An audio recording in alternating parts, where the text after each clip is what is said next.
everybody. Welcome to another episode of Friends Talking Nerdy. This is Tim Jousma, and with me I have, as always, the holiest of holies. I have the Reverend Tracy. How are you doing? I'm doing pretty well this week. I had a funny moment with a stranger, Ah, and that just kind of put me in a better mood. I've been in a funk, but I'm happy that spring is here. I think everybody gets in a better mood when it's spring.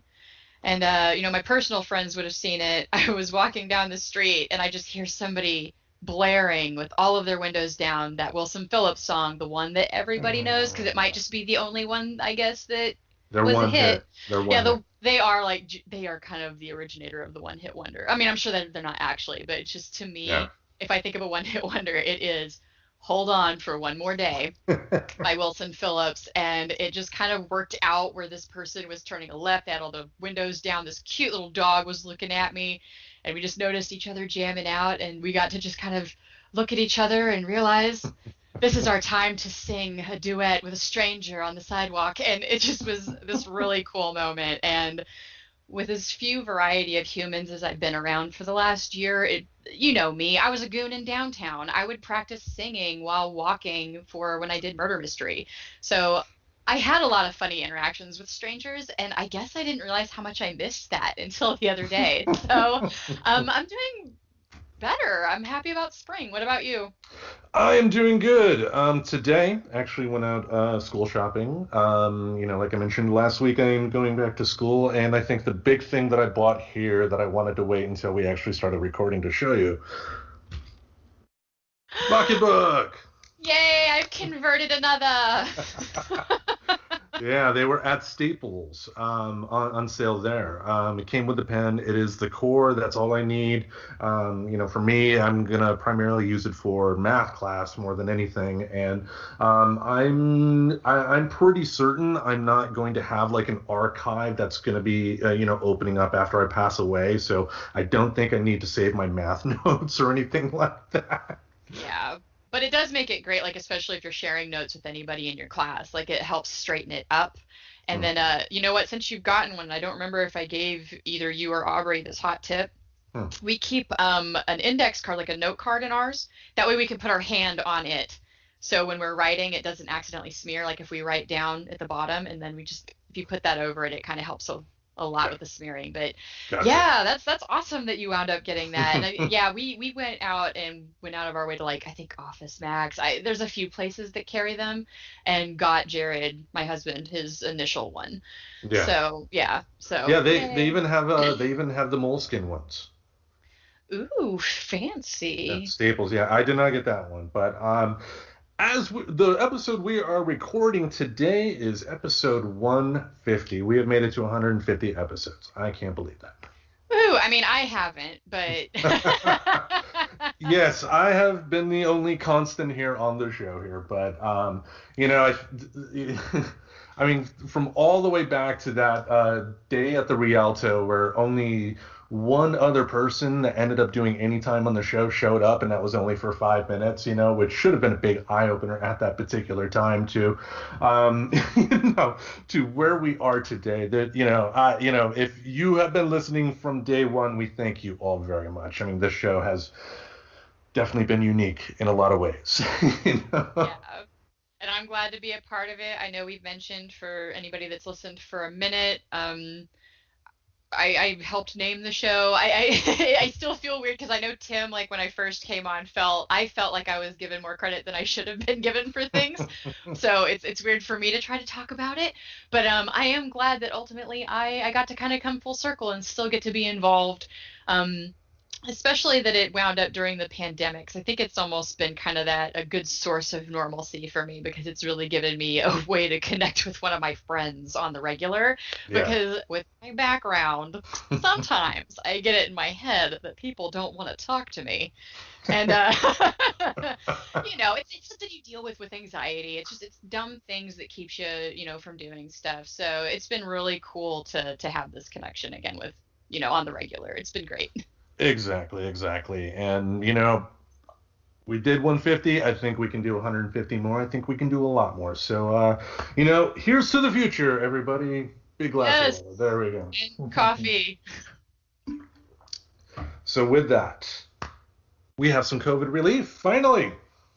Oh my gosh, yeah, it only took, like 1 year later, I could just see the SpongeBob caption. Yeah. Or no, I mean, for me, it'd be like the 5 years later caption from Avengers Endgame, how it came like real slow. That's how it would be today. But thankfully, we have some relief that will actually go to people who need it. I'm sure Jeff Bezos doesn't need any more tax credits or whatever. But people are actually finally going to get some money in their hands, and hopefully this on top of the fact that we have a nice supply of vaccine stockpile, and the president stated that he's telling the governors that by May 1st he wants every available adult to have at least their first dose no later than May 1st. So we are getting close to some level of normalcy. Even in Portland here, this Friday, we are adjusting to moderate risks. So we have the ability to have in-home visits again, maybe with a mask, of course, but Yes. we have the ability to go to restaurants for indoor dining again, things like that. So I'm cautiously excited that hopefully it's coming at the right time to where with money in actual regular people's hands, we can hopefully dig our ways out of this. What do you think? I mean, I'm really excited. I want this to continue going in a direction where we can figure out whatever the new normal is going to look like when this is done. Yeah. Personally, I'm just not in a rush to get back. Like, I want to give them business. We still try to give business to restaurants. I mean, granted, we're also saving because we're moving across the country right now. So our pocketbooks were already tight. And then it really tightened down because, as you know, I haven't really been able to keep a job. Like, in, and that's like, I've left them, but it wasn't for bad reasons. Like Yeah. when you got OSHA being called, like before you ever started at the place, and then while you were started at the place, and the boss's response was, quit complaining to OSHA, you'd probably leave that job too when there's like a pandemic going on. Yeah, Um, reminds me of the factory I worked in back in Michigan. The day the FBI showed up at the yeah. factory to go through files in the office, it's just like, yeah, I think I need to find a new job. Yes. So, I mean, I would love to get back. I wouldn't mind like finding a job with humans like that I can talk to on the regular basis. Literally is awesome, and I still love if anybody's, I mean, granted it'd be late to do that gig work or sign up now because we're coming up on summer break is going to be around the corner and they don't really add new transcriptionists. But I was really, really grateful to get to find that. And then I'm just going to wait until I get a vaccine before I start wandering out. And even then, I'm probably still going to wear a mask, wash my hands a bunch, just do my best not to spread it in case I end up just being one of those people that can carry it and, Yeah. asymptomatic. I don't know what the likelihood is because that was part of my concern early on. Like, I don't know. For me, working briefly again at Best Buy during the pandemic and seeing how big box retailers have been treating that, and then also just keeping my eyes open at the grocery store every time I go the past year, I think for at least a couple of years, it's going to be foolish not to go out in public with a mask.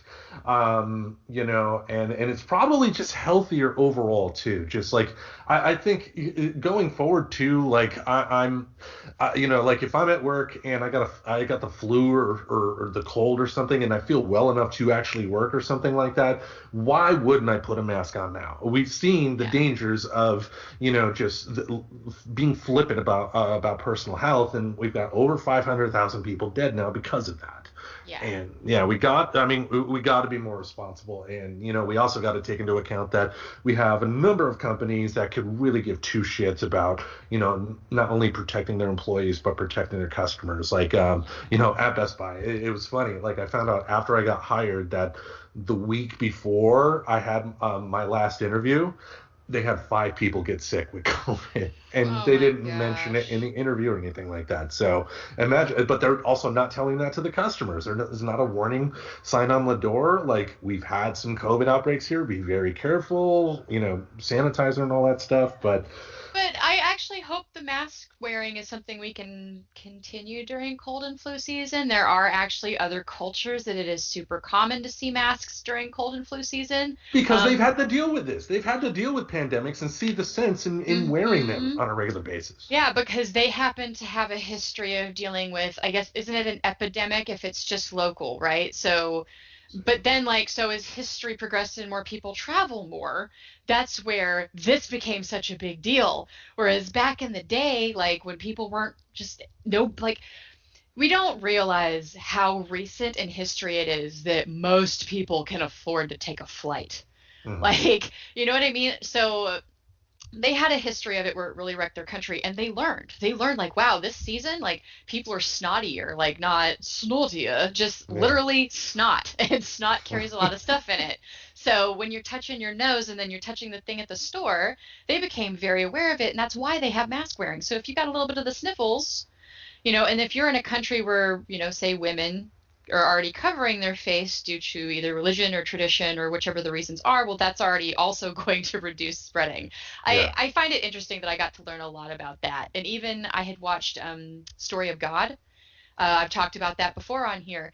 And going back and watching it again, like as I was still rewatching it, it's not on Netflix anymore, unfortunately. But as I rewatched some episodes during the pandemic, I had never noticed before that back when he recorded in 2016, 2017, I think it was in India, there are people wearing masks because he was there during cold and flu season. Yeah. So I don't know. I don't care if people want to egg my car. I am probably gonna just keep my masks because also, like, I got complimented on one of them today. They just kind of became a fashion accessory for me. I'm fine with it. So I might just keep my masks for cold and flu season, like, forever.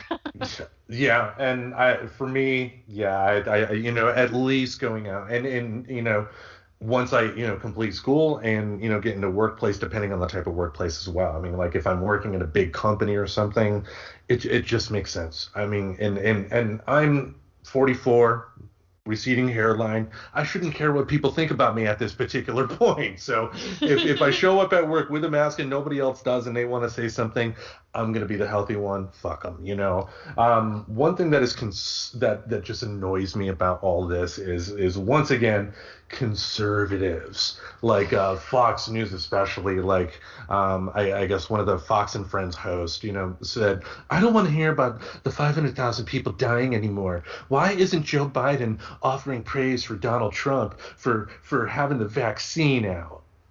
And just what? And I forgot to keep a copy of it, but I guess Trump put out a press release the other day,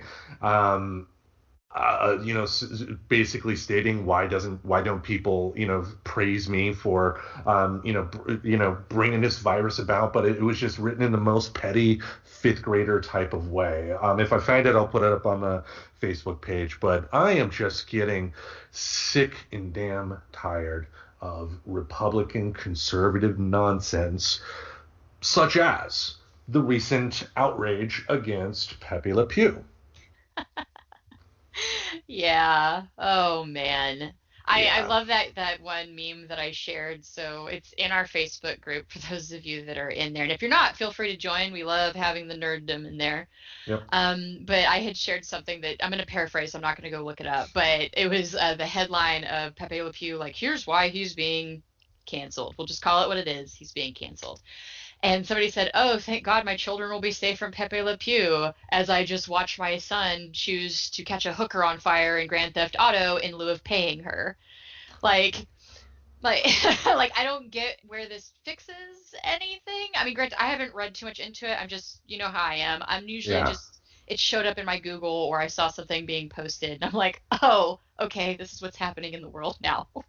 Yeah, it started because of an op-ed piece in the New York Times. A progressive columnist wrote about his opinion of Pepe Le Pew, stating that Pepe Le Pew basically supports rape culture. And the article went through his examples of why he felt Pepe Le Pew did that, and that has raised a firestorm. Now, one thing that did come out news-wise is that the new Space Jam movie, which is set to hit theaters and HBO Max within a couple of months here, had a scene with Pepe Le Pew, but it was cut. However, it was cut in 2019. Yet Oh.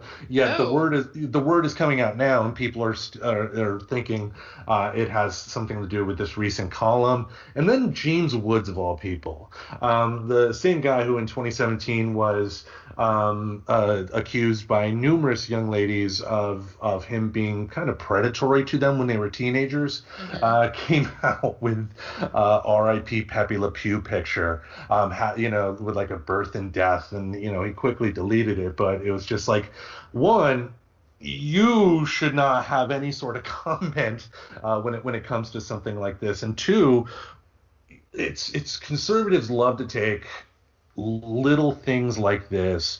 They love to take like the Dr. Seuss thing last week, the news that the Dr. Seuss estate went and determined that some older books that were not on the list of popular books of Dr. Seuss works at all contained material that is not appropriate for today's day and age. So the Seuss estate decided to no longer publish those. It's happened before, it's happened again. I mean, it will happen, but conservatives, once again, cancel culture, and they want to give the general public out there, the ones that are locked in these news bubbles in certain parts of the country through no fault of their own, for big corporations reasons, the idea that progressives everywhere want to cancel absolutely everything, and that is horseshit.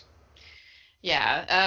I don't know, because I get, I'm one of those people. I just kind of feel like the far on either side is a little wrong. Hmm. So I'd actually screenshot something to share that I feel is kind of on the other side, and I'm so curious your opinion on this. I didn't share this with you before, so it's a little bit live, so my bad. But cancel culture in 2020 is exactly what political correctness was in 1990. It's a thing conservatives made up so they can pretend they are speaking truth to power and fighting for free speech when they are actually just being awful people.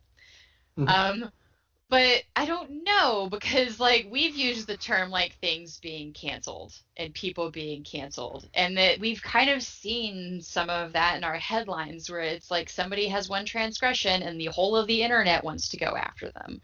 And it like that kind of attitude destroys people sometimes. Granted, it doesn't really phase most famous people. They have money and means to not give a shit about you. But you look at how much it can affect like the mental health of somebody. Oh gosh, like you go back to the, what was it, the Boston bombings where that security guard was blamed so hard, and then it just kind of Yeah. like really ruined his life.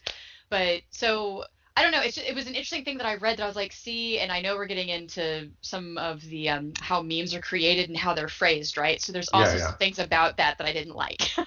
Yeah, I mean, I thought of the example. Do you remember that woman who, I guess she worked in London, and she made a tweet. The tweet being, for work, I have to go to South Africa. I hope I don't get AIDS. Just poor taste. She put it out there. She had like a small follower count. We're talking like Mhm. just like 100 people or something like that. But sometimes it just takes one person retweeting it to the wrong person, and a fire can erupt. And this woman, by the time she actually landed in South Africa, lost her job. And this whole mess, like kind of transpired, from the moment she sent out that text to like there was like news headlines, about it. And yeah, I mean, I do have a problem, with completely, I'm not gonna totally keep somebody from getting work again just for one transaction. We've discussed Right. that before, but Oh yeah. yeah, but like the Pepe Le Pew thing, it's one, he's not being canceled, even though I did go on HBO Max and their Looney Tunes hub. They got some of the old Looney Tunes cartoons on there. They only have two Pepe Le Pew cartoons on there now. Yeah, so I think they have taken Yeah. some out. But to me, though, it's like, got to remember a couple of things. The Looney Tunes cartoons were not originally intended for kids, for one. That's not to say that they were like risque, intended for adults only or anything like that. It was kind of a general audience deal. But think about some of the things you see in Looney Tunes cartoons, like Pepe Le Pew of all people. That one scene I talked about on episode 100 where he, pretend to shoot himself just to get the female cat to come out of that soundproof box, and lucky for you, I missed. That's ugh. This frustrates me to no end, just because it's instead of completely erasing something out of history, we have a chance here to have a discussion. With Pepe Le Pew, Yes. he is definitely problematic. I would be the first one to admit that. But, we also got to take into account that we are talking about a cartoon. It's not, I mean, it would be different if it was live action. Like, one example I have, Big Mouth, animated cartoon, adults voicing kids, and, they make it work. You take another show that's very similar, and two characters from that show actually guested on Big Mouth, the Cafeteria Girls. Pen 15 doesn't work for me, just because you're seeing it in live action, and it is awkward. You can get away with a lot of stuff in cartoon. I mean, think of what if South Park was live action? That would never have lasted. Oh, never. But we also go back to how, like, you and I were texting whenever we were kind of talking about the Pepe Le Pew thing over Messenger.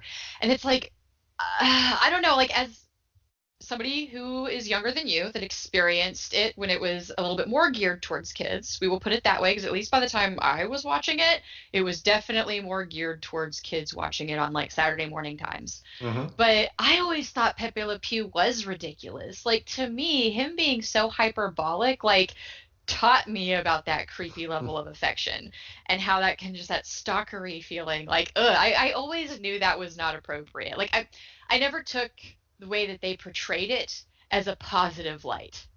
Yeah, you got to remember, kids aren't dumb. I mean, when I saw the Looney Tunes cartoons as a kid, I mean, I felt the same way. Somebody on Twitter kind of put it best about Pepe Le Pew. Pepe was the butt of the joke. Exactly. The fact that he was so confident despite failing as hard as he did, that's the joke. That and you got to kind of keep that in mind. But similar to like the Beastie Boys, when they released their first album, they were goofing on jock culture, but jock culture didn't get it, and they kind of embraced it. And do I think I mean, do I want to see that in real life? Of course, with Pepe Le Pew, but I don't think it's as big of a deal as the media has made it out to be. I think it's just you have things like this that just pop up that for whatever reason just make people mad, and make it to where they feel better by, how dare they take away my Looney Tunes cartoons, when no, they're not taking them away. I mean, it may not be on HBO Max now, but I'm sure if you go to iTunes you can purchase it. There are DVDs out there with Pepe Le Pew that you can purchase. The material's not being erased. And they're not going all Fahrenheit 451 on everything, folks. Like, they're not hunting it down and making you get rid of your copies. They're not going to make it so anybody can't disperse it somehow. Like, we are kind of in an age where it's kind of harder to really control alt delete something. You can't. So, look at the racist Bugs Bunny cartoons. I mean, they were put into the public domain a long time ago. One example that I have is like with Gravity Falls. When all the stuff, when Louis C.K. had his big falling out, he was in the last 3 episodes, and I personally really liked that he was in the last 3 episodes, the Weird Mageddon episodes of Gravity Falls, because they actually made the character look like him. It was a bald guy with a hand growing out of his head, and to me, Louis' voice was the perfect match for that. People can be mad if they want, but I liked it. So when I heard that when they were releasing the DVDs, that they had already, Alex Hirsch, I think, like, voiced over it. But anywho, whoever it was that like runs, I think it is Alex Hirsch. But anyway, he voiced over it and redid it, and they removed him from the credits.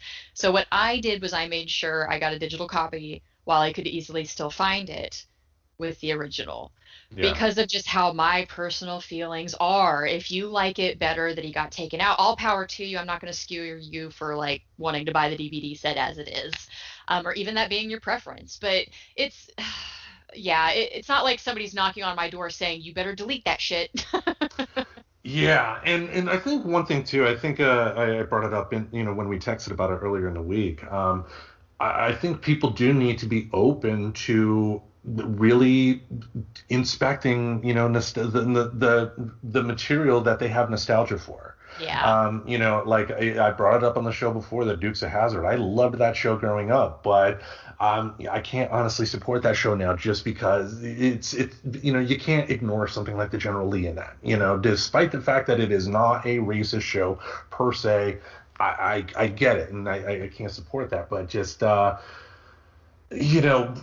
what when does nostalgia, when do we, I, how do I question this? It's like you can't let nostalgia kind of cloud you from the fact that something is problematic, like Gone with the Wind. Now, do I think, to your point, do I want something like Gone with the Wind erased? No, it is a great movie. It is an important movie, but I like what HBO Max has done with that in terms of having a warning at the front. Turner Classic Movies, for instance, does have a TV show now, actually, to where they're showing these problematic movies, but also having like bumper discussions before and afterwards, kind of having the conversation. And I think more than anything, what I would like to see in this, more than anything, is let's have that conversation, because one, I don't think it's as big a deal as people are making out to be at all. Because I think any kid that has seen a Pepe Le Pew cartoon, if they care, kind of get the joke. But let's have that conversation. Let's, parents, fathers and mothers should be sitting down with their kids and, saying, just something as simple as, don't do what he does. You can laugh at him, but he's still cool. Don't do what he does. Exactly. Like, rather than just deleting it, can we have a conversation? Like, let's talk about it. Granted, it goes back to, I thought he was the conversation. Like, in a sense, I thought that was kind of a weird way of again, I guess it's my perception, but I wasn't like a little boy or girl that sat there and went, all right, I'm taking notes for dating advice here.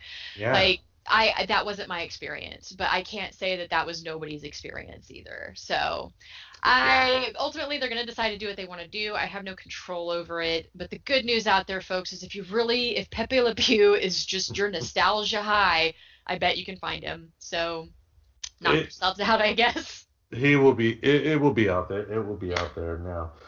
Let's move on before I start getting more frustrated at like conservatives, because fuck them. The royal family had some interesting news this week. Fill us in. Yeah, so we're watching so much history go down lately. We've got two royals stepping down, and I don't know when that's happened last, especially not in the public eye of like the media storm that picks up tweets and things like that. But I will let you know what caught my eye about the story, because as I repeat ad nauseum, I don't read all of the Google feeds. So I don't know all of the story of the royal family. But what caught my attention was something that came across that was shared, where somebody had said, Meghan Markle isn't going to see your comments, your negative comments about her speaking out about suicidal ideation and thinking of suicide, because apparently she came out in a talk with Oprah and started talking about some mental health issues she was dealing with. But anyway, so it's like, she's probably not going to see that or care what you have to say, like Meghan Markle isn't, but your friends who have struggled with suicide and suicidal ideation will see that. So that made me go, what is going on with the royal family? So I guess, like I kind of just mentioned, they went on Oprah, and she opened up about it getting really dark for her for a while. And it's really kind of neat about this, though, aside from, like, it's not neat that she went through that. Let me preface that big way. But what is cool is there's evidence out there in some studies that when a celebrity opens up about their own mental health experiences and conditions, the number of people who seek mental health support increases. And I love that I say that and I get goosebumps, because that's actually a good story. And that's more to my point of, I'm very open about mental health, and this is why, like, a lot of us struggle with stuff. Yeah. But so it's nice that she's come out and talked about this, horrible that she had to go through it, that it may be. But I guess, like, following the interview, they're already seeing like way more headlines discussing depression and suicidal ideation, things like that. And but yeah, so personally, I'm not following the story really any more than I would otherwise. I did find a really cool Healthline article that kind of summed up about these studies and the evidence, like, hey, headlines are soaring. Right. The other thing that I think is interesting, because we do know that they're kind of coming out about why they wanted to separate from the royal family, and I know that again, you go back to a celebrity opening up about mental health at all, in a way, they're also opening up about a toxic family environment and kind of hitting that limit when you realize you need to go. And I have had some interesting conversations with some of my followers on my mental health Instagram, that I've actually gone back and forth, like, but how do you cut off a toxic person that's in your family? How do you remove from that? Like, if it's really bad for your mental health, like, how do you do it? It's like, well, it sucks, but you got to make some choices. Yeah. So it's interesting. And I think it's going to be, especially if anybody else picks up on that theme of they're actually leaving a really toxic environment. I'm wondering if this could kind of spring that into action of realizing this weird, like, well, they're your blood and therefore you have to stay bonded to them. Like there's some invisible umbilicus that like keeps you connected your whole life. Um, but maybe we can get rid of that. Maybe we can, I mean, I'm not saying don't be loyal or good to your family, but if they're really toxic and bad for you mentally, there is a point where maybe you should self-assess and be like, hey, you guys are going to do you. We're going to go do us, not here. And it's interesting to watch it all play out. Yeah, I mean, British royal family, it's probably up there on the list of, doing my taxes in terms of subjects that I'm really interested about. Because on the one hand, as just a regular 9 to 5 type of guy, just, seeing absolutely rich people, and talk about how rough life can be. I get why people can get cynical about that because, like, Princess Diana, like, when she was alive, of course, I mean, she in interviews kind of detailed some of that as well. So I get why people can be cynical because you have this image in your head of their in absolute lavish luxury, what could go wrong in their life, but you're not in their shoes. You don't know the struggles they have to go through. And Yeah. I know a little bit about because Aubrey likes to watch documentaries a lot, and we did watch one about the British monarchy as it currently is, and it's kind of like a business, because a lot of what they do is just kind of, they have properties they own, they have businesses they run, and it just, a lot of it is, it's, I wouldn't want that life because they're always on the move. So it's the ones who moved to Los Angeles, good for them. If they're doing that makes them happy, good for them. It sounds like that, in terms of their future, they got some like production deals in place, so they're going to be good there. But also, to your point, I think people like me who do have the cynicism when it comes to hearing this do need to have a little empathy, because yeah, it is important to talk about, it is important to talk about your mental health, so that you can get it treated. I mean, Yeah. as a typical guy myself, I've had the bad habit of wanting to handle things on my own, and it's not healthy. It's sometimes you can, sometimes you do have that inner strength to do it based on whatever, but it's not a bad thing to ask for help. And if this does give people that little extra push to get the help they need, then a good thing was done. Yeah. So I guess the tag out there would be, if you're struggling with mental health, guys, there's a lot of resources out there. Hell, find me and shoot me a message on Facebook Messenger if you want to talk to somebody. I have offered that. I've wound up with some very interesting conversations because of the content I post on Mhm. There Is Life After Trauma. So, yeah, I mean, there's also like online counseling, which is a lot cheaper than it used to be, especially because of like the pandemic and a lot of places having to go virtual. So in a Yeah. weird way, it's opened it up. And there's even a suicide hotline now that they've opened up. So the kind of an interesting point just to put to the side, if you do have the doubts because of the rich and the lavishness, mental illness does not give a shit how much money is in your bank account. And if you have been dealing with what sounds like a lot of very negative messages that made her doubt her value for however many years she's been in this family, Mhm. that stuff takes a toll.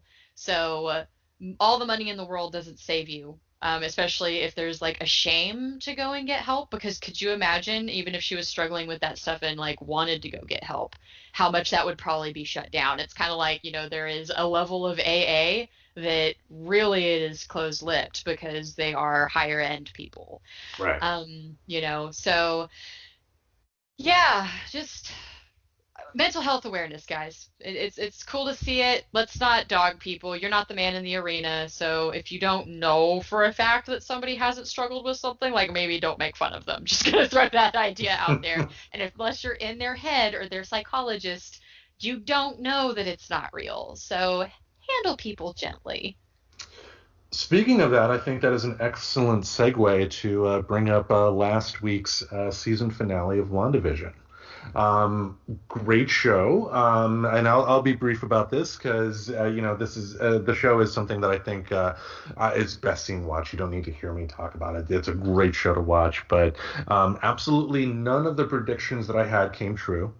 But having said that, the show still had a satisfying ending, which I absolutely loved about it. And you of all people actually had a meme that you posted on our Facebook page about the show, and it was very spot on. The big bad villain in this show wasn't Doctor Doom, it wasn't Mephisto, it wasn't Agatha Harkness, it was grief. Because in this story, the whole WandaVision takes place in the Marvel timeline just a couple of weeks after Avengers Endgame. And you got to remember, in Infinity Wars, Wanda was snapped, so she was gone for 5 years. And when she was snapped, she was holding Vision's dead body in her hands.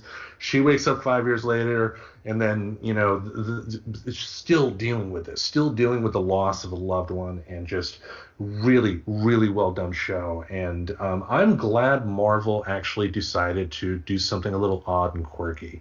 I mean, the first 3 episodes are literally just sitcoms, starring Wanda and Vision. It's just like it's bizarre, but it makes sense. I cannot recommend it enough. But the beauty of this for me is just what I love about these movies is that because the source material is the comics, it allows fans the chance to kind of speculate as to what the future could potentially hold. And for me, that's a lot of the fun. Watching like YouTube videos of rumors on what this could happen or this could happen. It's fun. I love that speculation. Just if there is somebody that's listening to this that is upset that the WandaVision finale didn't go the way they wanted, please reflect on the fact that we got one hell of an awesome show after 1 year of being without Marvel. I mean, they got lucky with the pandemic too, because like if they started going with the original release schedule as they wanted, I mean, there very well could have been some talk of fatigue. Just lots of Marvel material coming all at once. So I was excited, and you can watch, but you can also go to, watch the replay of our live video on our YouTube page and watch me get slowly disappointed over the course of that hour as my theories did not come to pass. So anyway. Bwomp, bwomp. It happens, I know, but I still had fun. It's a great show. Now, let's talk about our big topic of the week. What is that? So, something I wanted to talk about just a little bit on that realm of some of the mental health stuff that we've kind of been on a kick lately and letting me nerd out about it because, like, I've been very obvious. I'm a big nut about mental health psychology. Is I wanted to talk about this concept of gaslighting, and particularly how I feel like see, I'm using I feel statements just so that we're aware. I am expressing opinions when I speak to you. But I feel like we are kind of gaslighting each other online, and that it is generally putting us all in such a state. And I wanted to talk a little bit about gaslighting and my feelings on where I'm seeing it in memes, and just open up a discussion on how we talk to each other too, and how just casually some kind of semi-controlling verbiage is just wound up in our everyday. Yeah, so and I mean, it even goes to kind of like the meme that I just shared a little bit ago. But to go back, first of all, I guess, what is gaslighting? So if you look up what gaslighting is, the formal definition is that it's a form of psychological manipulation in which a person or a group, so, cults kind of sometimes, gaslight people, covertly sows seeds of doubt in a targeted individual or group of people, and makes them, making them question their own memory, perception, or judgment. Yeah. And this actually, I had this wrong. I thought it came from some movies that were made in the 40s, but they actually originated from a British play in the 30s that is about a man who gaslights his wife into like basically thinking she's going insane, but he does it by a number of ways. Like he actually changes stuff, and there was something having to do with like a gaslight that he changes, and that's why the movie was called, or the play was called, Gaslight, and the movies were then called Gaslight, and he had like physically changed this to mess with her. I think where we really know it now, because gaslighting's kind of taken on this broader sense, where it's very verbal. We talk about it a lot. Like there's some top examples that have the common theme, and I'm going to go through a few examples, but it's basically a statement made with the confidence of being factual, oftentimes phrased in absolutes. I threw that in quotes because I'm one of those people, I try really hard to stray from absolutes, just because alwayses and nevers rarely pan out. Right. Because yeah, you'll usually find an exception somewhere. But when either statement has no way of being proven, basically. So stating things at fact, and either it is a lie or it can't be proven. So the harsher examples that I think we're aware of, because I think where we talk about gaslighting a lot right now is in the romance world. Just that idea of being with somebody that's very manipulative, that kind of tears you down. Like some of the popular ones are, no one will ever love you but me, or you made me do this, or you're too sensitive. And those seem really obvious, right? Like you instantly reacted to that. So cool, we're obvious. So now I'm going to bring it down just a little bit. So another one, dating world again, because I feel like that's the romance spectrum is where people are really concerned with this term the most. I'm not cheating, you're just paranoid. And so we get into like where you can break that down is, well, I mean, also, honestly, somebody could say like, I'm really not cheating, you're being paranoid. But it does depend on if the person saying it is actually lying about, the activity they've been accused of. So that's actually honestly a little bit more ambiguous, but it's stuff that you see a lot. Like if he's ever said, you're just paranoid, it means he's cheating. Yeah, and to your point, that's an absolute, and yeah, no. Yeah, so the red flag there is an absolute. And now I want to go to the most innocent of all gaslighting, and being somebody who has worked with children, I've seen a lot in this realm. When a parent tells their kid, you're not hungry, you just ate. So what's funny about that is it's still telling another person what they are feeling when that human has no way of actually knowing how they feel. Granted, super innocent, right? Like, I feel like most of us would hear that and think nothing of it. But it's still interesting because if you think about it from the child's perspective that might actually be hungry, being told you're not is kind of like you can kind of see like where that kind of could do something sometimes, right? Like, Yeah. especially if that parent is the type that tells their kid what they like and don't like, which again, I feel like I've seen it a little bit. Like I'm not saying like everybody's damaging their child. I just wanted to give a more innocent example of gaslighting as a parenting tactic. So, yeah, right. There's a range of it to be said. There is, yeah. I mean, from innocent-ish to very much intentional, negative. Now, the movie, the play that you brought up, was made into a movie, and similar to other things. They made a radio version of that on Monday on our podcast channel. The Friends Talking Nerdy Radio Theater will present Gaslight. Yes, so do enjoy that. Sorry if I forgot to pause for that earlier. I was just like, I want to make sure we get into this. But yeah, so we'll have that up too. And I might actually listen to it. I haven't seen the play. I just know it from a background, just from looking up an interest in gaslighting. Just it was more in my own journey of trying to understand our world and why people do certain things. I learned about it that way, so I might actually listen to it. All right. But I guess I wanted to explain that background just to kind of get to, I guess, what I was talking about with how we're doing it to each other on the internet, right? A lot of why gaslighting works is that it's the ability to state things as like you're presenting them as a fact, like with kind of that confidence, right? And I think part of what's going on is because of apps like Canva and like even just being able to throw together something like Paint. where you can just create a meme. There is something about making it into that formalized form that is automatically going to make that message a little bit more like formal to people. It's not just like we've been used to seeing like, oh, well, they Twittered about this thing and they just wrote it versus, oh, they're sharing this picture that somebody made. It gives you a weird sense of officialness to it. Right. Um, but yeah, so and I guess I'm going to go back to the dating relationships again, where I've seen a lot of these memes.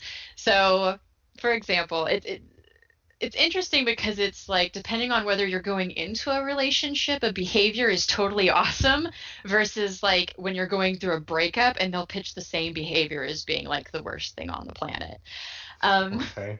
For What behavior is that? example, well, like being very affectionate, right? So you'll have tons talk about how great it is as a partner to be very loving and affectionate, and it's such a great sign. And, we've recently talked about new relationship energy, otherwise known as NRE, and covering that topic. It honestly makes a lot of sense that romantic energy is high in the beginning. Mm-hmm.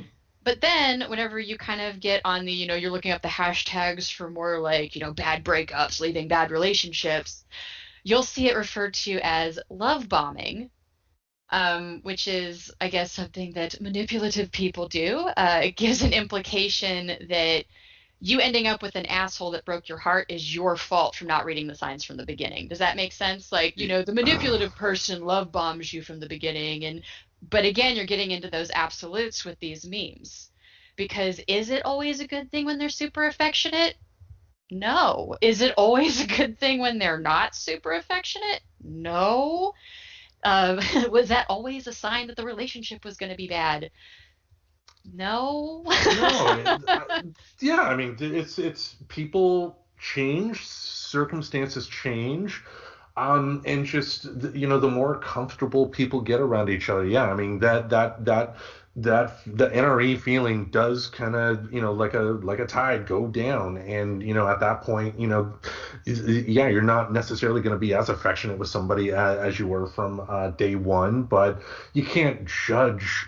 Yeah, it's why would you judge like year 4 in a relationship based on how it was in year 1? You Right, can't. because people are ever evolving and changing. The whole you've changed, it's like, well, yeah, like I don't know many people that are honestly 100% the same. And I Yeah. know there was one that I shared with you, like a meme that I feel like really just kind of it's another good example, right? Of the post breakup. It's a little bit bitter. It's got some stank. So somebody else is going through a breakup, they're just gonna eat this up. But it says, after a breakup, the loyal one stays single and deals with the damage until healed. The other one is already in another relationship. So again, you're taking like kind of trying to say that, well, because if they've moved on faster than you, that's bad. They didn't deal with their stuff. But really, that person has no idea if that person's actually dealt with their stuff.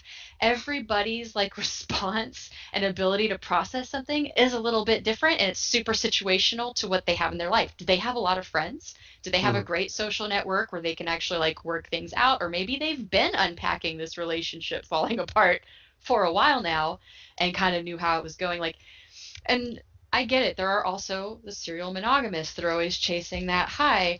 And again, I don't know how much I dig seeing the haterade. I guess I love that term, like, because I don't know, maybe I miss Gatorade, but I think it's partially this level of mixed messaging that's like really had a gnarly effect. And particularly as we talk about, I wanted to bring up the relationship ones as an example because I think most people, like when they're either getting spun up into a new relationship or they're ending one that they feel is now really bad, it's something that I felt most people could relate to seeing are the memes of the really awesome and the really low. Yeah, and I mean those memes too. Just I mean they make me upset just thinking about them because it's like it could condition a person to look for a bad sign, and the bad sign they see may not be the other person doing a bad sign. It could just Mm-hmm. be they're living their life. It could be a misunderstanding. I mean, like similar to what we're going to discuss in our Big Mouth episode for our Patreon this coming Tuesday. For the last episode of Big Mouth, like Lola and Jay had a problem. Yet, were they talking to each other about it? No, they were talking to everybody else but. And yeah, not healthy, not healthy. When we shouldn't be Yeah. focusing on looking for signs of breakup. We should be, ultimately, you need to be focusing on, enabling communication, enabling trust, properly talking. Because if you're properly talking, it could just be a simple matter of, I notice you're not affectionate lately. Yes, I've been busy. I've been doing A, B, and C. Oh, okay, thank you. Yeah, basically, like that's really all it takes. But I think because of how much that is such a relatable topic, my humble opinion on it is that this might be feeding into the culture of ex hate that we have. Like, think about it. Like, and like you had said, we're going to talk about that. I definitely was going to talk about that. Hmm. So, any of our fans out there that aren't on the Patreon route, we are talking about the final episode of Big Mouth. So, if you've seen that, you're probably somewhat aware of some of like the kind of like toxic friend moments or toxic outside voice moments that can mean well but give you kind of bad ideas, And right? Like, yeah, and it's not even toxic. Like in the example you brought up, too. If you are telling your side of things to a friend, you are giving your side of things to a friend, and your friend may not necessarily know the other person. Even if they do, if they're your friend, they're going to sympathize with you and only see things based on what you are telling them. That's not helping. yeah. No, it really isn't. Like as much as like, oh man, I get the sincerity of wanting to be there for your friend. Be like, he's such an asshole. Like I'm so glad you left him. You know what I mean? Like Yeah. I can because I've had that happen to me. Like when I divorced my ex-husband, because I was married one time before. Hmm. Oh my gosh, like the things people tried to convince me of, and like, I don't even think they realized that's what they were doing, but they were like, you know what, he sucks and he doesn't know what he has. I'm like, no, he doesn't. He doesn't suck. He's actually a really nice guy, and it sucks that we couldn't talk about things and figure them out, but he doesn't suck. He actually met my now husband like back when we were dating, and we were roommates for a year afterwards. I love people telling me that that was weird. So like that's so weird. I'm like, no, it's not. You think it's weird. It's really just life. Yeah. It was how it worked out. We didn't want to be jerks. We didn't want to have to find new roommates. So we just decided that that was fine for us, and that was our situation. And But just because yeah, it's weird doesn't mean it is wrong. That is actually something that should be encouraged and praised. Two exes getting to a point to where they can have that conversation that, they can no longer do things in a relationship side of things, so they have to do that split. Doesn't mean things have to end. You can still be yeah, friends. You can. It's like an end of a romantic relationship is not an end of a relationship. It's yeah. just you're not kissing him anymore. That's it. Exactly, because like it goes back one of my favorite reasons that I don't really hate a lot of my exes, like really hardly any of them. There's only like two that I've never talked to, and they were pretty, when you file a restraining order against somebody, some might say you don't want to talk to them anymore. So like that guy, True. no, but like Yeah. for the most part, for the most part, people just don't work out because they don't work out together. It's kind of like if you take two chemicals that are totally fine, like on their own, and mix them together, it can be bad. Like it turns out sometimes people can be that way too. Like And I wish that was more of what we encouraged of, oh, well, you guys not working out, like, isn't a bad reflection on you, human that I am friends with. And like you can support that person without sinking to the it's got to be hate. But quick psychological note, and then I know you're wanting to say something, so yeah. I'll stop. Ooh, yeah. But people do bond in the negative. So if you understand that, you can understand like, yeah, it's easy to go to that and think that that's what your friend needs is for you to trash that other person. When I don't know, I just think there's better ways to help friends unpack things than going super negative and making them feel like they basically should have known. Like I think that's the Yeah. accidental thing, or we accidentally rewrite history for them and convince them that it must have always been bad because if it was good it would have lasted, right? Right. So yeah, that yeah. Yeah. Yeah. I mean, for me, I mean, I, I think of the movie The Odd Couple. The Odd Couple for me, and the play is eye-opening in a lot of ways if you really take the time to sit back and think about it. And the reason I keep coming back to that is this. In that play and in the movie, Felix Unger is splitting with his wife, and his friend Oscar says, hey, you're down on your luck, you live with me until you get back on your feet. And then they found out when they were living together that they weren't compatible in terms of living together, and hijinks ensued. And they ended up having a little argument. Felix ended up leaving, but the beauty of that film is that it showed that at the end, Oscar and Felix were still friends. People need to, one, not rush things in relationships, because I've found what I've found through trial and error is that relationships tend to essentially work themselves out. If you're not trying to plan 50 steps ahead, things will just naturally occur, and it will feel right at that particular time. If you're not forcing it and you come to that realization that things need to change, whether it's in a romantic sense, or let's say you have a friend and you're doing something with that friend, but finding out that you don't want to work with them in that way, you have that conversation and talk.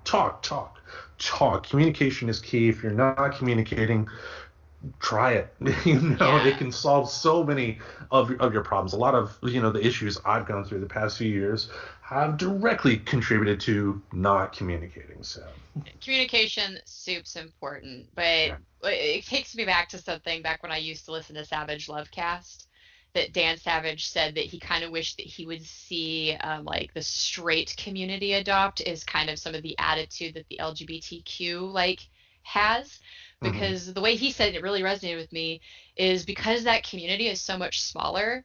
If they did that, if they couldn't end relationships, they just had to torch them. Like he said, I see straight people do a lot is they don't end relationships, they torch them. Yeah. If you did that in that community, you would have no friends. So, and it even goes to small towns and stuff too. That would also lean to that. But it's something that man, when I heard that, I was like, yeah, I kind of wish we could get away from this whole torching it. And then it goes, the last part that I wanted to go into, I guess, is self-gaslighting. By the way, guys, you can gaslight yourself. You can. Tell us how. It's kind of like that whole, I think I've talked before about how you can fake it until you make it sometimes, with certain things, you can kind of get a little bit, it's neuroplasticity, right? There's the good side of it and the bad side. So there's improving your self-talk to improve your attitude about yourself is awesome. But if your self-talk is also bad, or if you're starting to repeat oh man, my friends said that there were signs that this was always bad, you can rewrite your own history. Yeah. So I guess to me, because of that, because you could take those statements from other people and then repeat them to yourself. That's where I wanted to go into maybe some tips and tricks of things that I feel have kept me, I feel like I'm sensitive to the gaslight statements now. So I wanted to friendly share maybe how we can consider dissecting things. All right, let's go through that list. So understanding how to dissect statements, it goes back to, again, I think I've kind of mentioned this concept before. If you read something that elicits a strong emotional response, like a headline in the newspaper, or if it's even a thought that's originating in your own brain, take a second, reread or rethink it.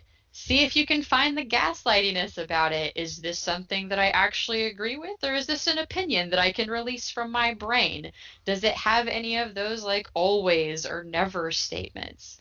I also am a big fan of, I can research it too. You're totally allowed to go to the internet. We have these awesome, I call it my stunt brain. You've got a cell phone in your pocket. If you ever have a question on a thought or an opinion, you can look up a second opinion with almost little to no effort.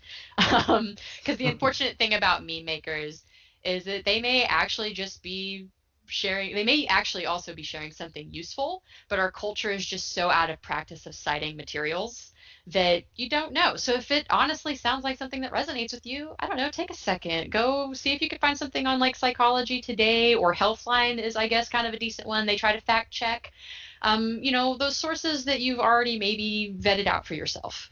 Right? You don't have to take whatever is being screamed at your face and be oh, I believe this now.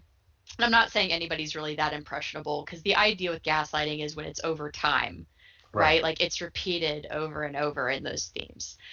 One little, in my humble opinion slash warning slash piece of advice thing, almost anyone can call themselves a life coach and make a page.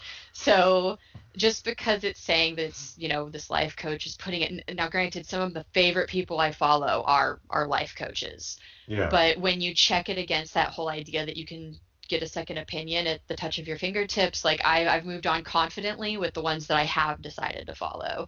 And again, you can kind of pinpoint, like, are they using absolutes? Is this like obviously an opinion that can't be proven? Like you can kind of check those things and just become a little bit less susceptible to it. Mm-hmm.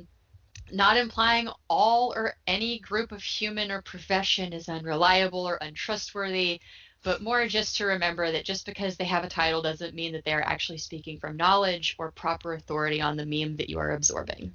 If you want to hear a perfect example of gaslighting, and I don't recommend doing this on a consistent basis, but the Alex Jones show, my goodness, like his big thing is like Democrats like will eat your babies, they eat their feces. He said this, they'll eat their feces, they'll drink the blood from babies and all that. But how can we work with them? Oh my gosh. Yeah. See, that's so overt. Yeah, I mean, how can it's like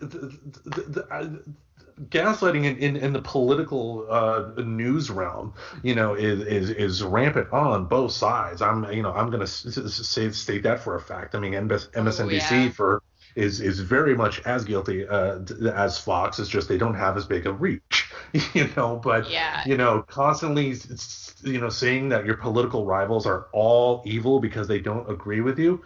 No, that's not how it works. See, because there's that all, right? There's all, always, you need to, you should. Like those are very definite and commanding statements. And we do it all the time. Like even in innocent water cooler talk. Mm-hmm. Last innocent example, and then this is it for me. So this is how it just happens very conversationally, and this goes into how casual we've made it. When you go to listen to this later in editing, because you're awesome and you do all that and I touch none of it, you said like you need to at one point in there. And granted, I'm not perfect about it.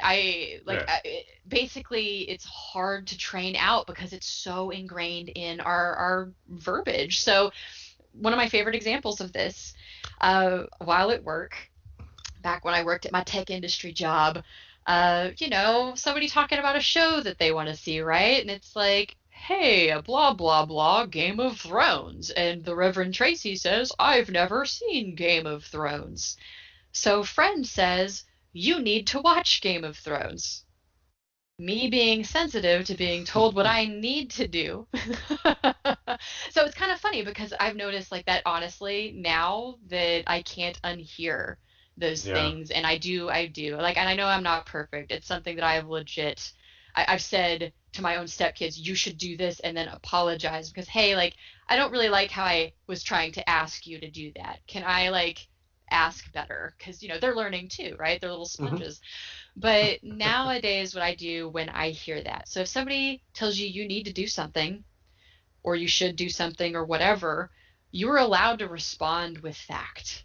And my fact was, you need to watch the show. And I said, I don't need to watch it. There's nothing about my body that will give out if I don't watch it. There's nothing about my life that will end if I choose to pass on Game of Thrones. So just kind of funny. And then you notice like the more that you do that with your friend group, you might notice that they stop making those statements towards you, because I did very much notice that like in the work environment. Because there's two ways to handle that. You can either be, well, let me tell you how you are trying to gaslight me right now, or you can just Yeah. counter it with like, actually, I don't need to do the thing you just told me I needed to do. Things like that. So I would not advise being a corrector person. If you don't like being corrected, I wouldn't go correction route personally. But yeah, if you notice that you've got a controlling friend in your life, like going away from the innocent things, right? You need to break up with this person. You need to try this diet. You should really do Weight Watchers. And it's like, well, I mean, I don't really have to or need to or should do any of those things. You're allowed to say no in a very like kind of polite and factual way. Yep. Well, all right. Anything else on gaslighting you want to discuss? No, unless you had any interesting quirks or questions or opinions, thoughts. Oh man. No thoughts on me. I mean, really good discussion there. Really good discussion there. I got a bit of a headache coming on, so. Oh, I have that effect on people. So. No, it is not that. It is not that, I swear. Yeah, no, really good talk there. So, thank you again for bringing that up here. Thank you all for listening. Once again, be sure to tune into our regular podcast feed on Monday, where we are going to have Gaslight, the old time radio show version of Gaslight. On Tuesday on Patreon will be our last review of season 4 of Big Mouth. Episode 10. We're gonna get that in the books. Wednesday on our regular podcast feed will be an earlier episode of Big Mouth review, and then we will see you all here next Saturday. Your cat's behind you. Sorry, cat with a cone. Oh, Sherman forgot to give an update here. He may actually come up here in a moment, but he initially had an issue with his paw. We got that fixed, but Aubrey and the vet were concerned that he was over grooming his belly, so he's had to wear that cone, and he's got about 1 more week of cone usage, and he's just been absolutely miserable. The only thing that's worked is that like when he hops up on the couch, he likes it when you scratch his neck. I mean, but like I found myself doing it for like 20 minutes, and he'll just nonstop, and his head will move around, and then he'll also start licking the cone, as you're scratching him. So he's miserable right now, but we're trying our best to keep him entertained. We got some windows open right now. We did find too the type of cone that he has is it's not like a plastic one. But what he's doing is like when he's drinking, he's getting it wet, and then when he's done eating and drinking, he's like, I gotta go to the bathroom. Goes to the litter box, and some of the litter is kind of collecting on the cone, so we have to keep him out of the bedroom. Poor baby. Yeah, when Beans had her cone, it was like the legit satellite dish cone of shame, and she'd just like lay on the floor and stare angrily, just like into nothingness. I'm like, it'll be over soon. I'm sorry. Yeah, that's his spot right there. But it's been funny too seeing Phil kind of walking around. I'm the dominant male. What are you doing today, Sherman? I'm going to get you. And it's something.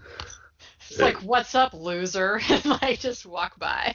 Well, the first day, I think I mentioned it on the show before, the first day he had the cone, we put him on the bed, and Phil was lying on the bed.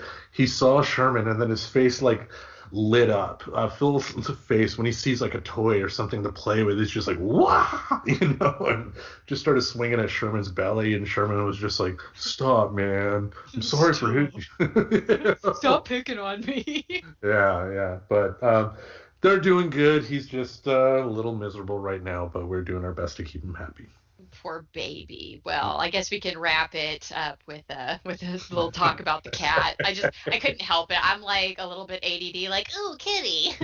Bright color. No. So. Squirrel. All right. Yeah. Well, thank you again for listening, folks. Be sure to check our show description, because you're going to see our Linktree link there. You click on that, you'll be able to find out everywhere you can listen to the show, where you can find us on social media. And by the time you hear this, you're going to have information about our sister show, a member of the Friends Talking Nerdy Podcast Network, the Their Voices podcast. So definitely give them a shout out. So anything else you want to bring up? No, I'm done talking. This has been another soapbox by the Reverend Tracy. I hope I have converted you to use your words kindly, especially with your friends. Fuck yeah. All right. On that note, we will see you all next week. Thank you all for listening. Deuces. Subscribe to Friends Talking Nerdy on iTunes, the Google Play Music Store, as well as Spotify. Remember to support Friends Talking Nerdy on Patreon. Goodbye, darling.